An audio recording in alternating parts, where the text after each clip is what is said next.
Si la comida láctea es 60 veces un tanto como la carne está prohibida y la comida láctea está permitida. No hace diferencia alguna si la carne es retirada inmediatamente o si es dejada en la olla hasta que haya terminado de cocinar. Sin embargo, si la comida láctea no es 60 veces tanto como la carne, ambos, la carne y la comida láctea, están prohibidas. Otra vez. Sin embargo, si la comida láctea no es 60 veces tanto como la carne y la comida láctea están prohibidos. Eso quiere decir, un ejemplo, 60 gramos de carne y tenemos medio gramo de crema y se mezcla. Es un ejemplo nada más, solo para entender el asunto de la proporción. Entonces, si tenemos una comida de carne kosher, por supuesto, pero de repente porque la fórmula del chef dice que hay que ponerle un poquitito de crema y le pone medio gramo de crema a 60 gramos de carne, ¿cómo estaría la mezcla? ¿Permitida o prohibida? ¿Mande? ¿Por qué? Tiene que haber una proporción de 1 en 60.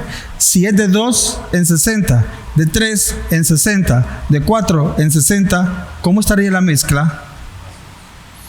Prohibida, porque la cantidad de lácteo es muy grande, no es mayor que el de la carne, porque estamos diciendo que apenas tiene 2 gramos de lácteo en la comida de carne. La carne es 60 gramos y la crema que le pusimos es medio gramo. ¿Estaría permitida o prohibida? Estaría permitida, porque en este caso medio gramo es mucho menos que 1 en 60. Gracias. Vaya. Entonces, si tenemos 1 en 60, 2 en 60, 3 en 60, eso estaría prohibido. ¿Sí me entendió? Otra vez, voy a leer el texto otra vez para que vean ustedes qué cuidado hay que tener con esto. Empiezo. Si un pedazo de carne se cae dentro de una olla con comida láctea que está hirviendo, si la comida láctea es 60 veces tanto como la carne está prohibida. Si la comida láctea es 60 veces tanto como la carne está prohibida y la comida láctea estaría permitida. Otra vez, ¿se entiende lo que dice aquí el Meán? No se entiende, ¿sí? ¿Sí? Dice 60 veces lo lácteo. Está permitido. 60 veces más que la carne. Sí, si es 60 veces más que la carne, el lácteo queda permitido, pero el carne no. Ahora bien, si la proporción de carne que cayó en la sopa que lleva lácteo es más de 1 en 60, puede ser 1,5 en 60, 2,5 en 60, 3 en 60. ¿Me doy a entender? Eso quiere decir, solo por eso puse el ejemplo al principio. Tenemos un caldo en el que tenemos 1 gramo de crema. 60 gramos de crema y le cae 1 gramo de carne, ¿permitido o no permitido? ¿Mande? El lácteo está permitido, pero la carne estaría prohibida. O sea, habría que separarlos minuciosamente. Si el caldo de 60 gramos de lácteo y le cae 2 gramos de carne, 2 en 60, ¿permitido o no permitido? No permitido. ¿Por qué? Porque es mucha carne en el lácteo. Ya no es 60 en 1, es 60 en 2. Entonces ahí está prohibido. Pero si el caldo tiene 60 gramos de lácteo y le cae medio gramo de cárnico, está permitido. Solo se hace a un lado lo cárnico y se come lo lácteo. ¿Está bien? ¿Bien? O sea, estamos hablando de estas mezclas para que vean que no es solo que, si la Torah dice que no mezcle lácteos con carne. Ya a la hora de la práctica, ve ustedes que no es tan sencillo como aparentemente uno lo lee en el texto de la Torah. Sin embargo, si la comida láctea no es 60 veces tanto como la carne, ambos, la carne y la comida láctea, están prohibidos. Esto es así a pesar de que la comida láctea es 60 veces más que el jugo de la carne. Puede haber un caso donde una gota de leche o un trozo de queso cae dentro de un pedazo de carne en una olla, donde parte de la carne está sumergida en el caldo debajo de la olla y la parte superior está sobre el caldo. Así, en ocasiones hay poco caldo y solamente cubre la parte inferior de la carne. La mitad de arriba de la carne sobresale del caldo y en esta parte superior que la leche o el queso cae. Y es en esta parte superior que está desprotegida de la sopa o del caldo, ¿verdad? Líquido que está en la olla. Entonces, si es allí donde cae la partícula láctea, con el fin de permitir la comida en la olla, el trozo de carne sobre el cual le cayó la leche debe ser 60 veces más que la leche. El trozo de carne sobre el cual cayó la leche debe ser 60 veces más que la leche. En tal caso, aún el trozo mismo de carne está permitido. Leo otra vez. Con el fin de permitir la comida en la olla, es decir, le cayó un trocito de queso a una porción de carne que está en la olla, que tiene líquido, pero la porción de líquido está abajo de la carne y la parte superior de la carne está descubierta, no tiene líquido. Y justo ahí cayó un trocito de lácteo. ¿Qué pasó? Entonces dice, con el fin de permitir la comida en la olla, el trozo de carne sobre el cual le cayó debe ser 60 veces más que la leche. En tal caso, aún el trozo de carne está permitido. ¿Qué significa esto? Que el trozo de carne es suficientemente grande y el pedacito de queso que cayó es menor de 1 en 60. Es muy pequeñito. Pero en este caso no sería queso o crema. Lácteo, puede ser quesillo, puede ser suero de la leche, alguna cosa láctea. Aquí estamos hablando de la mezcla. Sí, y yo estoy hablando de esto solo para que empecemos, como quien dice, a calentar motores, para que veamos que el cuidado que debemos de tener. Akadosh Baruj Hu nos dijo con mucho cariño a todos nosotros: vosotros sois mi tesoro, vosotros sois nación Kadosh. ¿Qué es lo que nos hace Kadosh? ¿Lo que sabemos? No. Lo que hacemos es lo que nos hace Kadosh. Si una persona sabe mucho, pero cumple poco, ¿qué significa la Kedusha para él? Si Kedusha significa que eres especial, que tus acciones son distinguidas y mejores que el resto. Son tus acciones, no tanto lo que sabemos, sin despreciar, por supuesto, la fuerza del estudio de la Torá. Pero de nada nos serviría este pueblo de labios me honra, significa saben mucho, pero sus acciones no, pues, ¿verdad? No reflejan eso. Que Hasbe Shalom, el Eterno nos libre de eso. Por esa razón estamos enfatizando este punto, para que nosotros veamos cómo debemos de cuidarnos. ¿Y por qué nos debemos de cuidar? Porque esto significa autocontrol. Una persona puede autocontrolarse. Baruch Hashem, Baruch Hashem. Akadosh Baruj Hu nos dio todas estas midot para controlarnos, para frenarnos cuando nos disponemos a hacer algo prohibido que no debemos de hacer, y autocontrol para estimularnos a hacer algo importante y sagrado que debemos de hacer pero no tenemos ganas de hacer. En los dos extremos necesitamos autocontrol. Baruch Hashem. Sin embargo, si el trozo de carne es menor que 60 veces el tanto de la leche, es decir, tenemos ahí un trozo de carne que está en el caldo, y en ese caldo el agua de la sopa que tenemos está inferior al trozo de carne. Está el trozo de carne nadando, por decirlo así, pero la porción de cuajada o queso o lo que le cayó del lácteo es más de 1 en 60. Veamos qué pasa. Si el trozo, aquí es al revés, es menor que 60 veces el tanto de la leche,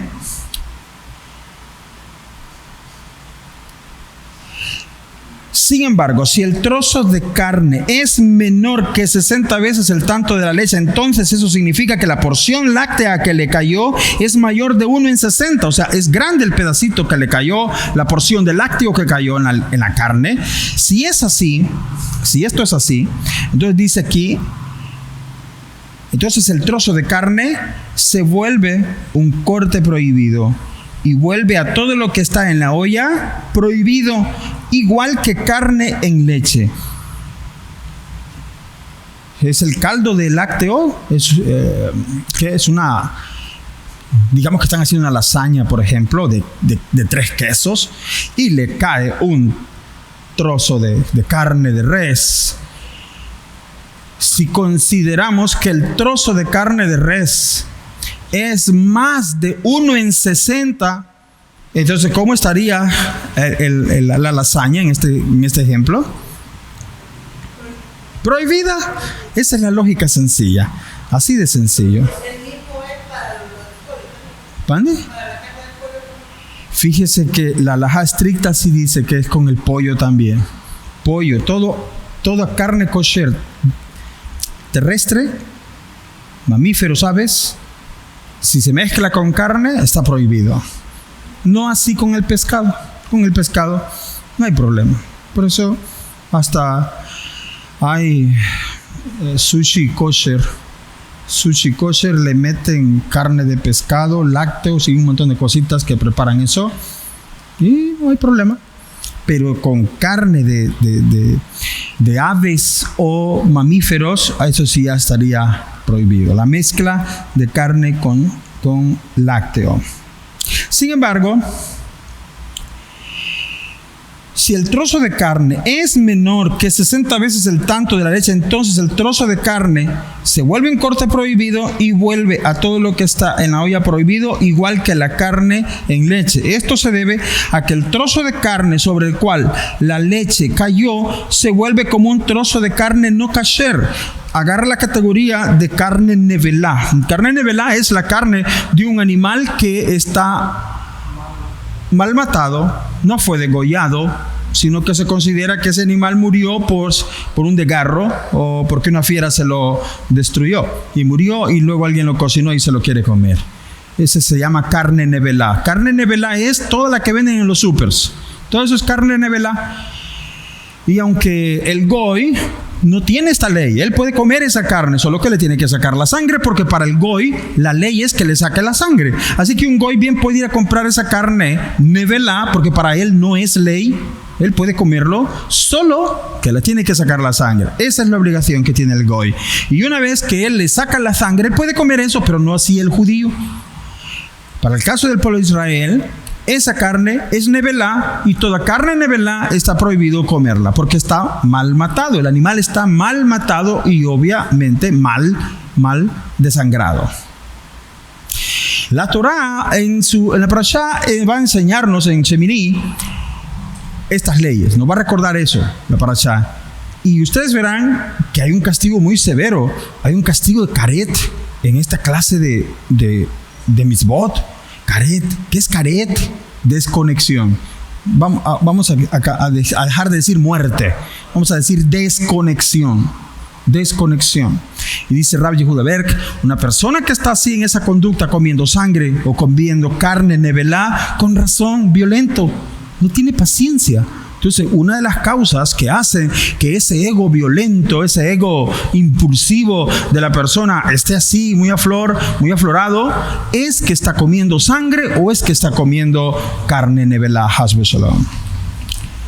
Esto es así, aún si la olla, bueno, volviendo al caso del trozo de carne que cae sobre un caldo de lácteo, dice: esto se debe a que el trozo de carne sobre el cual la leche cayó se vuelve como un trozo de carne nevelá, y su sabor se mezcla con todos los otros trozos de carne que hay en la olla, que es cuando la proporción de carne que cayó en el caldo con lácteo, todo eso se vuelve del sabor del trozo de carne.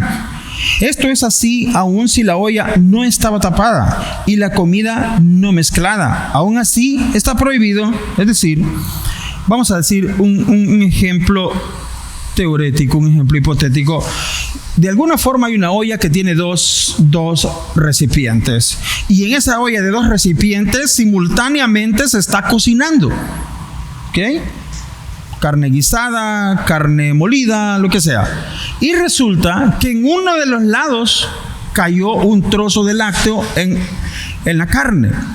Entonces ese lado y ese trozo de carne es ese trozo de queso que cayó dentro de este caldo de carne que estamos haciendo en esta olla que tiene 2 espacios y se están cocinando 2 tipos de carne diferentes, 2 menús diferentes de carne. Entonces dice acá: esto es así si la olla no estaba tapada y la comida no mezclada, aún así está prohibido. Es decir, cayó el trozo de lácteo en una de las porciones de carne que se está cocinando. Aunque la otra porción de carne está separada de esta olla, esa porción de carne que estaba separada, por tanto que está dentro de la misma olla cocinándose, ahí también esa carne queda prohibida. ¿Ok? Fíjense qué delicado es esto, ¿eh?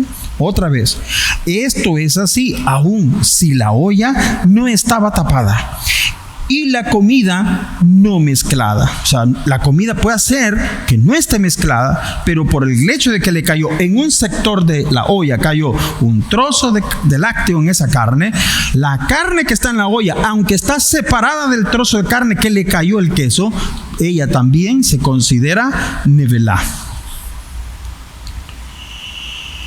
Esta ley se aplica tanto para carnes como para aves. Carnes y aves. Ya estamos hablando de mamíferos, cuadrúpedos. Sin embargo, si todo lo que se encuentra en la olla, incluyendo el caldo, los vegetales y los otros trozos de carne, son más de 60 veces tanto como el trozo sobre el cual cayó la leche, sobre lo lácteo que cayó en él, el alimento en la olla está permitido. ¿Ves? ¿Está claro esto? ¿Cuándo está permitido un caldo de carne al que le cayó leche? Exactamente. ¿Sí? Esa es. Entonces, pues solo tenemos si tenemos 100 gramos de carne cocinando, ¿con cuánto quedaría en la proporción impurificado? 100 gramos de carne. Casi 2 gramos de lácteo, un poquitito menos de 2 gramos de lácteo que caigan en esa carne, ya está prohibida, se considera nevelá. ¿Ok? Es el gran cuidado, ¿no? Ahora, y si le ponen a la hamburguesa el queso, ¿verdad? Todo eso nos cuidamos. ¿Por qué? Porque hay caret que es desconexión. ¿Por qué la gente no despega? Porque está desconectado del Eterno. ¿Por qué la gente no tiene más fuerza de buscar a Hashem, de estudiar, de ser más santificados en el cumplimiento de los preceptos? Porque hay desconexiones. Y una de las posibles causas de la desconexión es esto. Y el hablar de esto es para que nosotros veamos cómo nos conectamos con la luz de Boreolam. Sin embargo, si todo lo que se encuentra en la olla, incluyendo el caldo, los vegetales y los otros trozos de carne, son más de 60 veces tanto como el trozo sobre el cual le cayó la leche, el alimento en la olla está permitido. El trozo sobre el cual la leche cae permanece prohibido. Es decir, si nos fijamos dónde cayó el trocito de leche, de lácteo, se corta ese trozo, se saca ese trozo, por cuanto con todo el lácteo, por cuanto lo lácteo que entró es menos de 1 en 60, todo el caldo está permitido, pero hay que sacar el trocito de carne donde cayó el lácteo junto con el lácteo. Eso hay que sacarlo. Cuidado, ¿verdad?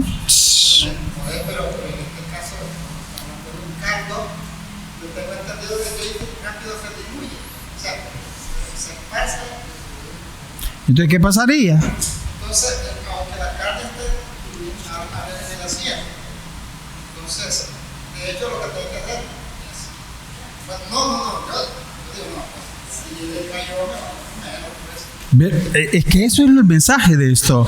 Ese es el mensaje. Aquí estamos hablando en el punto en que yo veo el trocito de lácteo, veo que el trocito de carne en el que se encuentra, pero si es una cucharada de crema la que le cayó al caldo. ¿Cómo? Como ya no se puede separar nada. Ahí la mezcla está todo prohibido, no se puede. Así que todo esto es para aprender cuán severo es esto. Escuche, el objetivo de aprender lo severo del precepto no es porque todos vamos a estar en esa situación, sino es para que consideremos lo delicado que es el asunto. Afortunadamente, ya uno sabiendo que los lácteos y la carne no se llevan bien, pues hoy volvemos a repasar aquello de que hay platos para servir carne, hay platos para servir lácteos. Volvemos a repasar aquello de que ¿por qué limpiamos la refri? Porque en la refri guardamos lácteos y guardamos carnes, pero tenemos que estar separados. No tienen que estar juntos porque se puede llegar a mezclar en un descuido.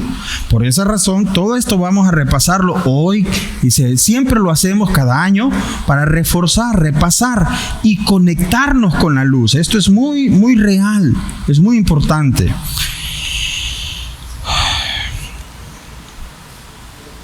¿Sí?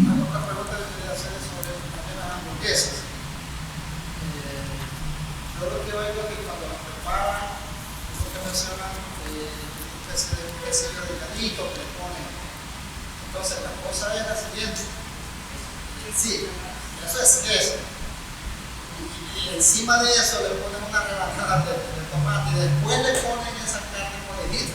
Sí. Directamente eso no está prohibido. Está prohibido todo.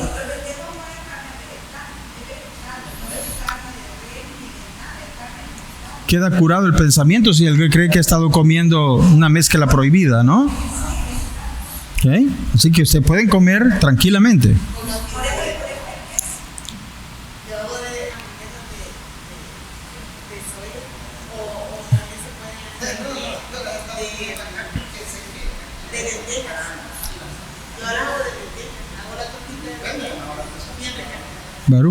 Muy bien, perfecto. Todo esto se hace porque la mezcla, vemos nosotros, la mezcla produce desconexión. No es que la gente se va a ir al infierno, es que su vida va a ser un infierno. Ese es el punto.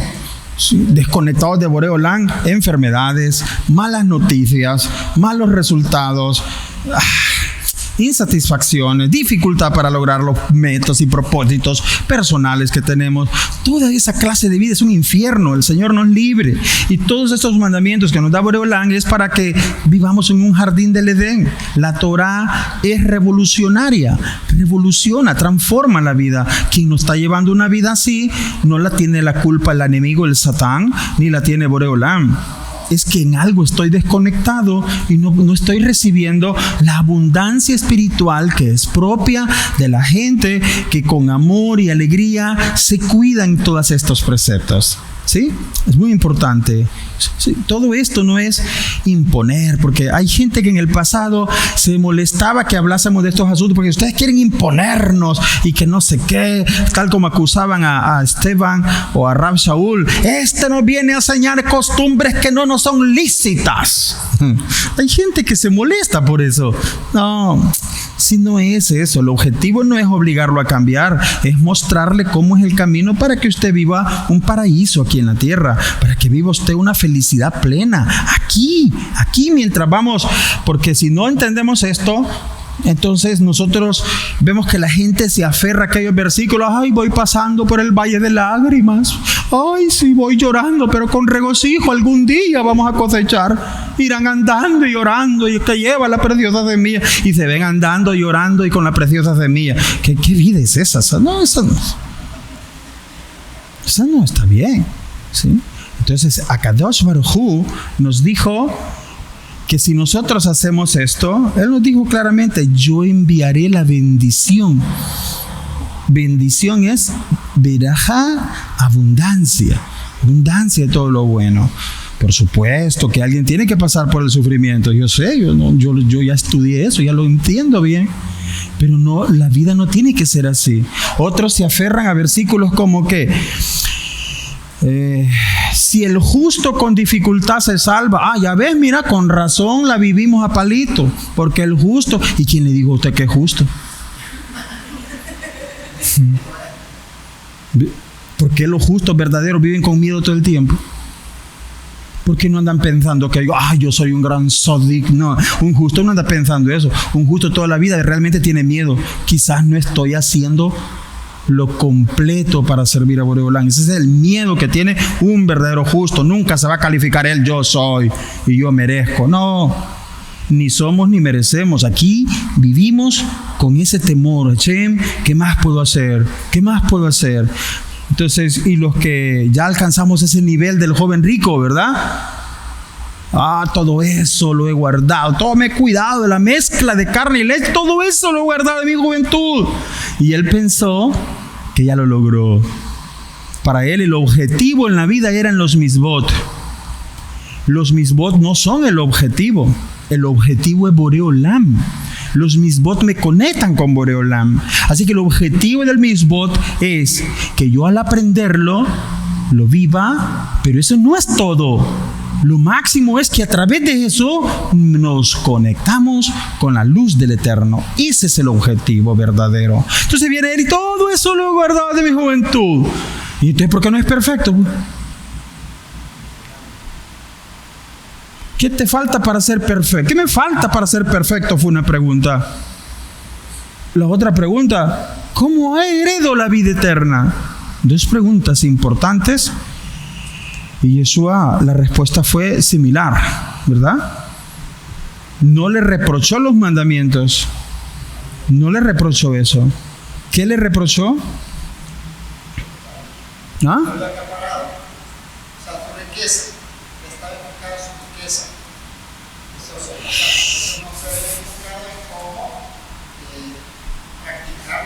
Sí. Así que las personas tratan como el objetivo último es la misbah en sí. Y el objetivo de la misbah es que tú te conectes con Boreolán. Entonces el verdadero objetivo de esto es conectarnos con la luz. Ese es el verdadero objetivo. Si nosotros estamos siempre conectados con la luz, hombre, no tendremos temor del mal. Temor del Eterno siempre, pero temor del mal, nada. No hay temor. Y todo lo que hace, prospera. Baruch Hashem, ese nivel de vida, de ese nivel de conexión, es el que vamos alcanzando a través de los preceptos. Aquí no me puede decir, ¿será que he heredado maldiciones? Eso que lo digan allá, al otro lado. Quizás que no sé qué otro dicho tienen por allá afuera. Pero la gente nunca se examina a sí mismo, sino que tratan de ver quién es el culpable de su desgracia. Y aquí el objetivo es, el culpable de mi bendición soy yo. El culpable de su bendición es usted. Yo he puesto delante de ti. Tú tienes el destino. Entonces, ahora esta misma nos permite una conexión muy importante con Boreolam. Y esta conexión, ¿quién no come todos los días? Solo en 9 de Av, 10 de Tishri, el ayuno de Esther, el 10 de Tevet, en fin, son poquitos días los que no comemos. De ahí todos los días comemos. Y todos los días santificamos y ponemos en alto a Boreolán y nos mantenemos conectados con Él al cuidarnos de esto. Como dijo un jajam, al sentarnos a la mesa es una verdadera lucha, es una verdadera prueba. ¿Por qué? Porque hay una gran cantidad de cosas que yo tengo que evitar. Hay cosas que sí me están permitidas y hay cosas permitidas que no las debo de mezclar.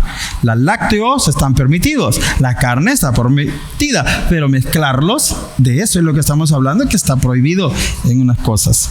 Ahora consideramos el trozo de carne sobre el cual fue sabido que cayó leche, el cual es prohibido, como afirmamos con anterioridad, cuando no es 60 veces tanto como la leche. Si este trozo de carne es ahora cocinado con un segundo trozo de carne, el segundo deberá ser también 60 veces más grande que el primer trozo de carne. Si este es 60 veces más que el trozo de carne, puede ser, otra vez, si este es 60 veces más que el trozo de carne, puede ser desechado y el resto de la segunda cantidad es permitido. Sin embargo, si este no es tanto como 60 veces, el segundo trozo completo viene a estar también prohibido.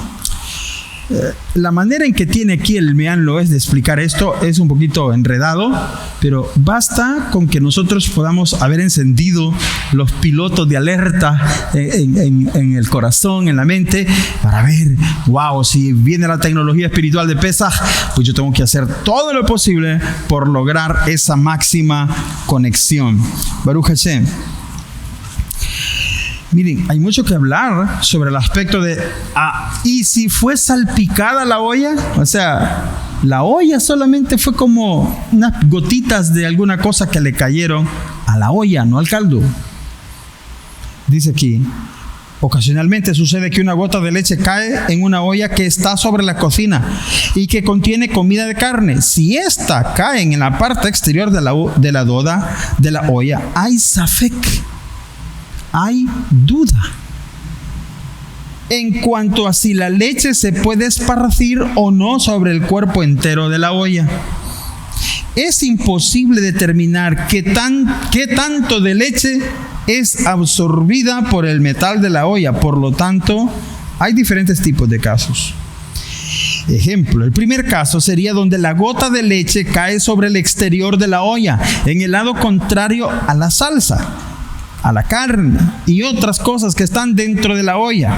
Con el fin de que el alimento sea permitido, la comida en la olla debe ser 60 veces más que la cantidad de leche que cayó sobre la olla.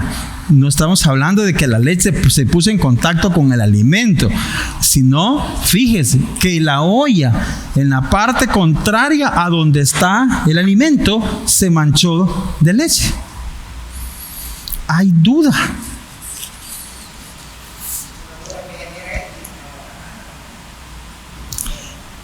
Existió un gran sabio con el nombre de Rabbi Meir de Rothenberg, que sostenía que incluso si la comida en la olla es 60 veces el tanto, aún así es prohibida. Esto es muy estricto, ¿verdad? Muy estricto.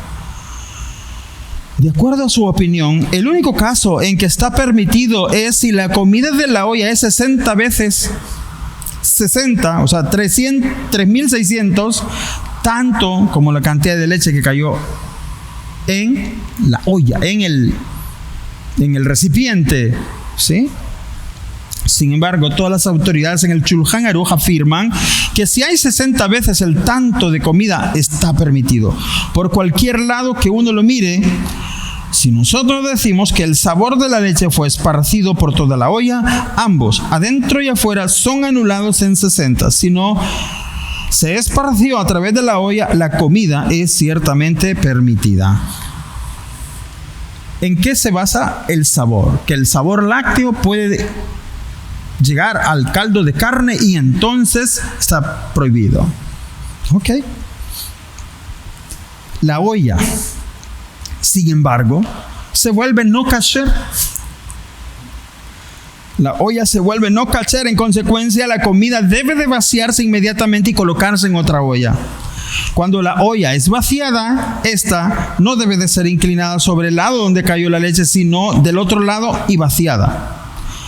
Si la cantidad de comida en la olla no es 60 veces el tanto de la leche, toda la comida está prohibida. Sí, solo que la leche tocó la olla.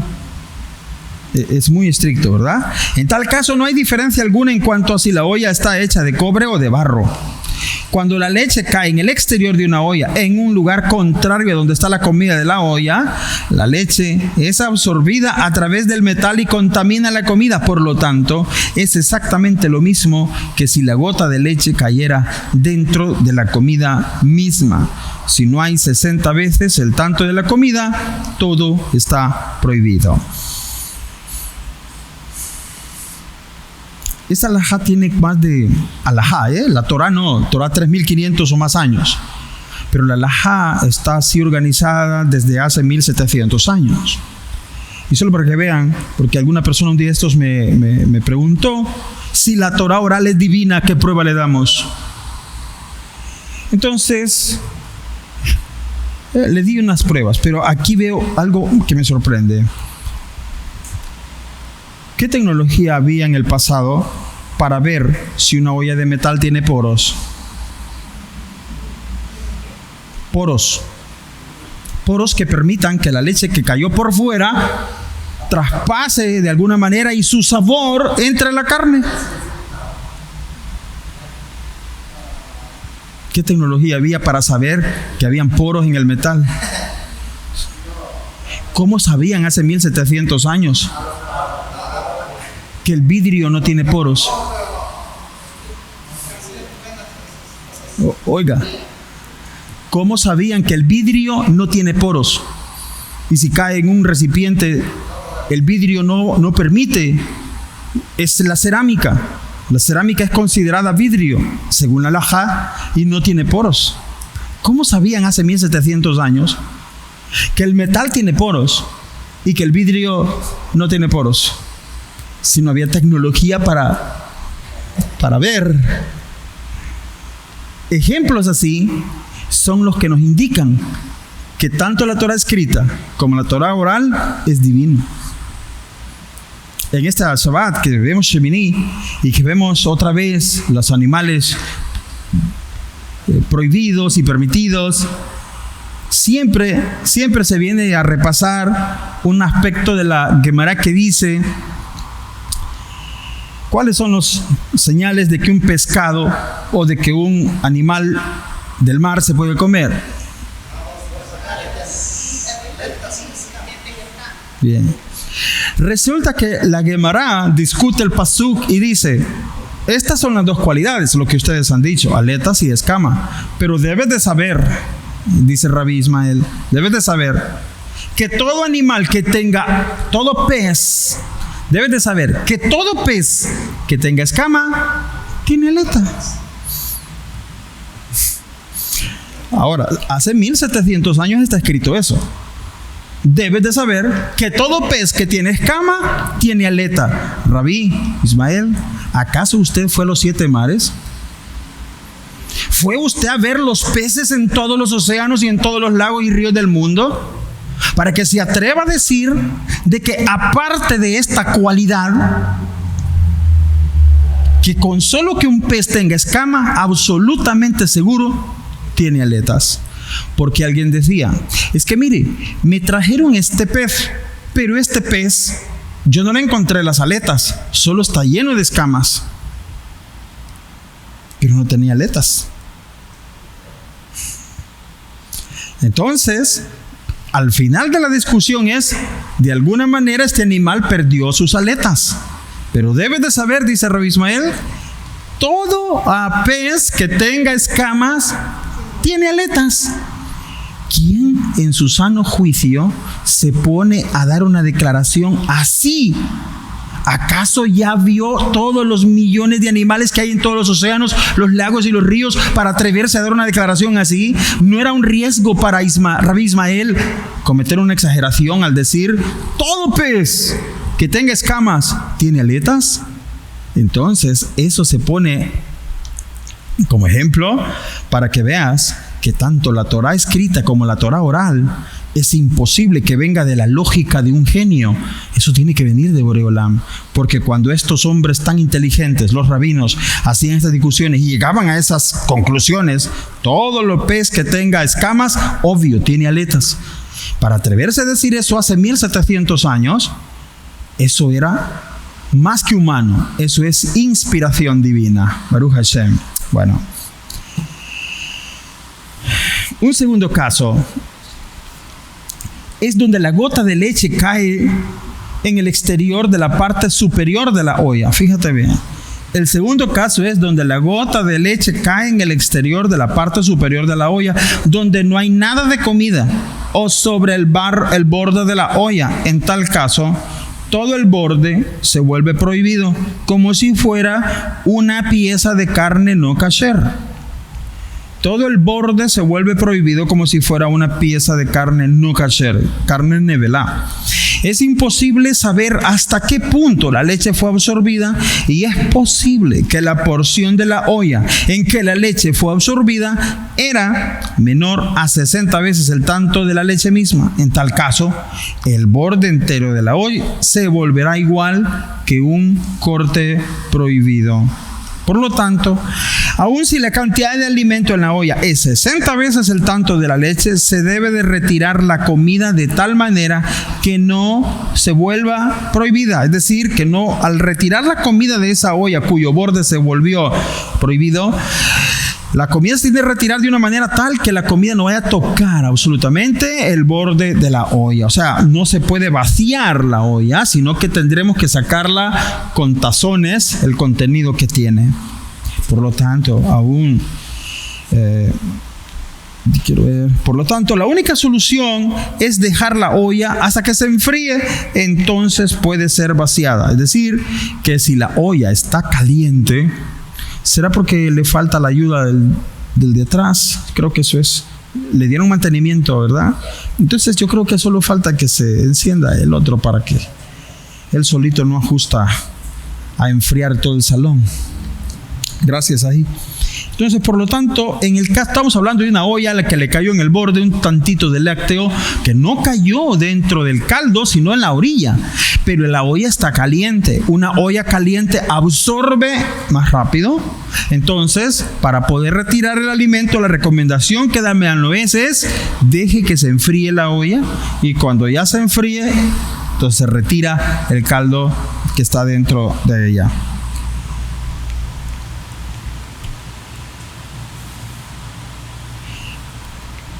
En todo esto estábamos hablando de una olla que estaba tapada. En un caso de una olla que está destapada,